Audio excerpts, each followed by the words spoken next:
मुश्किलें ज़रूर हैं मगर ठहरा नहीं हूँ मैं, मंजिल से ज़रा कह दो अभी पहुँचा नहीं हूँ मैं। अगर आप भी अपने जीवन की कठिनाइयों को देखकर अपना हौसला तोड़ लेते हैं तो आपको मिलना चाहिए मानसी रावत से। मानसी रावत नेशनल लेवल की बॉक्सिंग चैंपियन रह चुकी हैं। अभी वो योगा इंस्ट्रक्टर हैं। मानसी जी, आपका हीरोज़ अनप्लग्ड पर स्वागत है।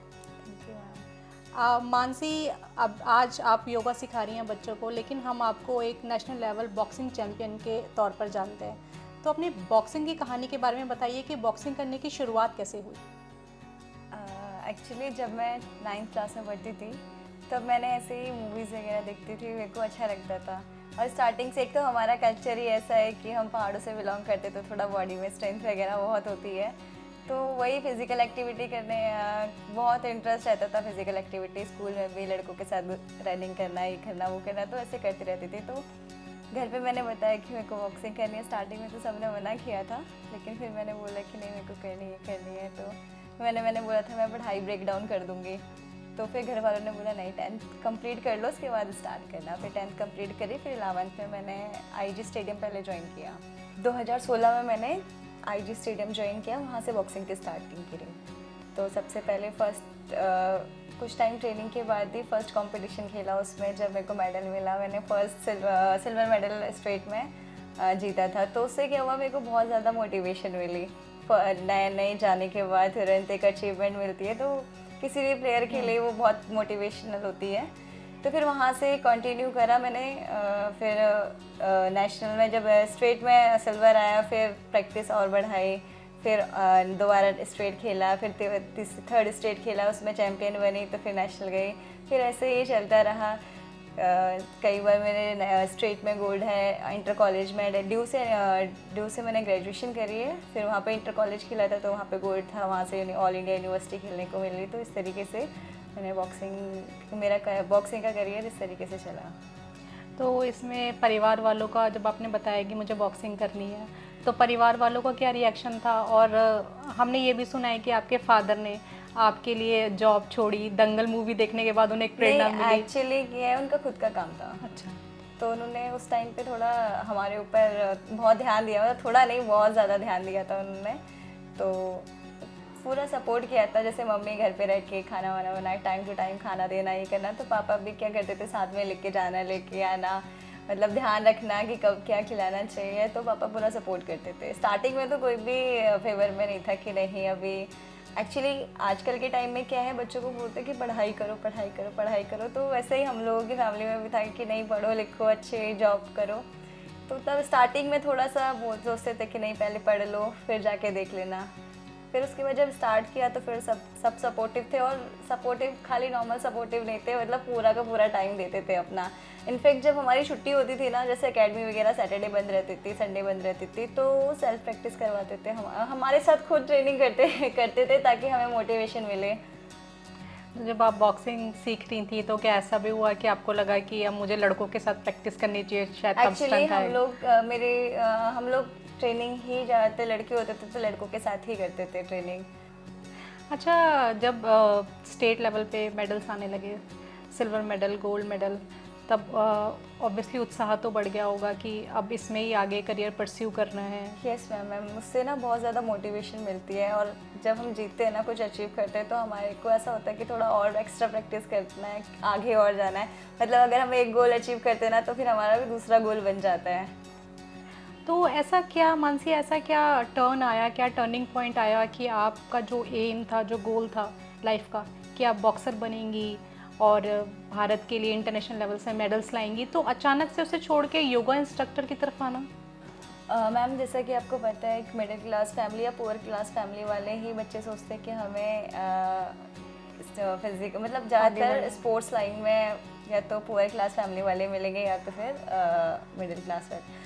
और रिच फैमिली वालों को इतना ज़्यादा केयर मिलती है कि वो हार्ड वर्क से पहले ही भी छिड़ जाते हैं, और इससे बहुत ज़्यादा हार्ड वर्किंग करनी पड़ती है। तो मानसी, आप हार्ड वर्क तो कर रही थी और रिजल्ट्स भी आ रहे थे, पर ऐसा क्या टर्निंग पॉइंट आया कि आपको लगा कि अब मुझे योगा की तरफ जाना चाहिए, या मुझे अब यहाँ रुक जाना चाहिए, आगे परस्यू नहीं करना चाहिए? एक्चुअली क्या होता है मैम कि स्पोर्ट्स में ना बस मेडल लाना इतना आसान नहीं होता। उसके पीछे ना बहुत सारी चीज़ें होती है, आपको बहुत इन्वेस्ट करना पड़ता है अपनी डाइट पे। आप जहाँ पे रहते हो वहाँ से आपकी एकेडमी या फिर सेंटर कितनी दूर है, आप अप डाउन कर रहे हो, उसके ट्रांसपोर्ट का पैसा मतलब रेंट वगैरह, तो बहुत सारी चीज़ होती है और हर टाइम ना फैमिली अफोर्ड नहीं कर पाती इतना। जैसे मिडिल क्लास फैमिली 1 साल 2 साल 3 साल 4 साल 5 साल, एक्चुअली क्या होता है कि हमारी गवर्नमेंट ना हमें स्टार्टिंग से सपोर्ट नहीं करती स्पोर्ट्स में। अगर हमने कुछ अच्छा अचीव कर लिया, हम बड़े लेवल पे अचीव कर लेते हैं इंटरनेशनल या फिर एशियन चैम्पियनशिप वगैरह, तो हमारे ऊपर हमें स्पॉन्सरशिप वगैरह मिलती है उससे पहले। लेकिन हमें उस वहाँ तक पहुँचने के लिए भी तो अच्छी डाइट चाहिए, अच्छी डाइट चाहिए और फैसिलिटीज़ चाहिए। तो क्या होता है कि अगर हमें वो सारी चीज़ें नहीं मिलती ना, बॉडी वीक पड़ने लग जाती है एक टाइम के बाद। तो ये रीज़न है। और ऊपर से मैम एक टाइम आता है कि हमें टर्न इसलिए लेना पड़ता है कि हमें कुछ इनकम का सोर्स चाहिए होता है। हम कब तक हम ऐसे सरवाइव करते रहेंगे। तो ज़रूरी नहीं है कि, क्योंकि एक अचीवमेंट ही ऐसी चीज़ होती है ना, स्पोर्ट्स एक ऐसी चीज़ है ना कि आपको ज़रूरी नहीं है कि 1 साल 2 साल में रिजल्ट मिल जाए। कई बार क्या होता है, आपको कई 5-6 साल 7-8 साल 8-10 साल भी लग जाते हैं।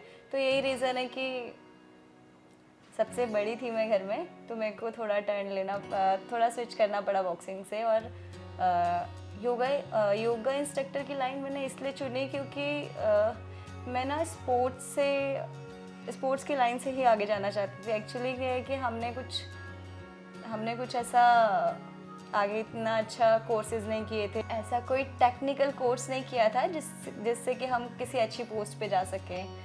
और योगा एक ऐसी लाइन है कि हमें फिज़िकल एक्टिविटी से भी जोड़े रखता है। और प्लस इसका एक प्लस पॉइंट ये भी है कि ना हमारी हेल्थ, मतलब अगर हम किसी को क्लास कराते हैं तो उसके साथ हम भी थोड़ा बहुत एक्टिविटी करते रहते हैं, तो इससे हम भी फिट रहते हैं। प्लस जो सामने वाला परेशान है, हमारे वजह से उसको बहुत ज़्यादा बेनिफिट भी मिलते हैं। योगा से हम बहुत सारी हेल्थ इश्यूज़ हैं वो रिकवर कर लेते हैं और मज़ा भी आता है। योगा से खाली हम फिज़िकली ही स्ट्रांग नहीं होते, मेंटली स्पिरिचुअली भी स्ट्रांग होने लगते हैं और मज़ा भी आता है। तो आप बॉक्सिंग पूरी तरह से छोड़ दी है?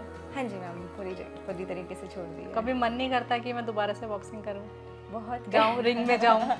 बहुत करता है, लेकिन आगे बढ़ना है तो फिर थोड़ा स्विच करना पड़ेगा। ऐसे नहीं, कभी कभी क्या है कि हम लोग जाते हैं फिजिकल एक्टिविटी करने के लिए, तो वहीं शेडो वगैरह कर ली, या फिर ग्लव्स ट्रेनिंग, रिंग वगैरह पे तो नहीं जा पाते, तो टाइम भी नहीं होता क्लासेस की वजह से। और फिर उसके लिए क्या होता है, अकेले के आप पंच मतलब स्पायरिंग टचिंग वगैरह नहीं कर सकते, तो इस वजह से थोड़ा शेडो वगैरह कर लिए या स्प्रिंट वगैरह कर ली, कुछ ना कुछ एक्टिविटी कर ली। मानसी, जब नेशनल लेवल पे आप मेडल लेकर जब आप स्टेट लेवल पर मेडल्स लेकर आई, तो स्टेट गवर्नमेंट की तरफ से कोई हेल्प नहीं मिली? मैम ऐसे तो हेल्प नहीं मिली कोई। अच्छा, किस तरह की हेल्प या किस तरह का, मतलब कोई नो फाइनेंशियल हेल्प या आगे बढ़ने के लिए किसी तरह का कोई मोटिवेशन या कोई आकर मिला हो गवर्नमेंट की तरफ से? नो मैम, ऐसा तो कुछ नहीं हुआ। और ये भी एक रीज़न रहा कि हेल्प ना मिलना एक बहुत बड़ा रीज़न रहा आपका छोड़ना? मैम एक जो खिलाड़ी है ना, ऑलमोस्ट स्पोर्ट्स में करियर बनाने के लिए बहुत सारे बच्चे आते हैं, लेकिन इसी रीज़न की वजह से, मतलब बैकग्राउंड स्ट्रांग नहीं होने की वजह से उनको स्विच करना पड़ता है। क्योंकि क्या होता है कि अगर हमारे कुछ टाइम तक अगर हमारे पास अचीवमेंट नहीं आती ना, तो मोरल डाउन होता है। और फिर एक एज भी आती है कि हम सोचते हैं कि नहीं, हम सेटल हो जाए, टाइम से सेटल हो जाता है, तो या फिर जॉब की तरफ भागते हैं कि हम गवर्नमेंट जॉब मिल जाए। मानसी, अभी आप योगा कहाँ करा रही हैं और योगा के कैसे बैचेस लेती हैं और क्या क्या सर्विस आपका उसमें इंक्लूड रहता है? मैम मैं योगा के क्लासेस ना अभी नोएडा में मैं अपने घर के नियर बाय कुछ सोसाइटीज़ में क्लासेस करवाती हूँ। मैं 122 सेक्टर में रहती हूँ, तो यहाँ पे जितने भी आसपास सोसाइटीज़ हैं सब में मैं क्लासेस देती हूँ, पीटी सेशंस देती हूँ, ऑनलाइन क्लासेस, ग्रुप क्लासेस वगैरह यहाँ पे कराती हूँ। मानसी, नोएडा में अभी जहाँ योगा सिखाती हैं उन लोगों को भी पता नहीं होगा कि मानसी स्टेट लेवल की बॉक्सिंग चैम्पियन है। इसका रीज़न ये भी है कि मानसी लोगों को बताने में यकीन नहीं रखती हैं कि वो किस पृष्ठभूमि से आई हैं, और इसीलिए आज इनका ये काम हम कर रहे हैं। हम आपको ये बता रहे हैं कि मानसी ऐसी लड़की है जो आपको प्रेरणा देती है कि जीवन में अगर आपने कोई लक्ष्य निर्धारित किया है और आप उसे किन्हीं भी कारणों से नहीं अचीव कर पाए हैं, तो आप अपने हौसलों से को ना हारें, कदम पीछे ना लें, एक कदम आगे लें, ज़िंदगी आपका साथ देगी।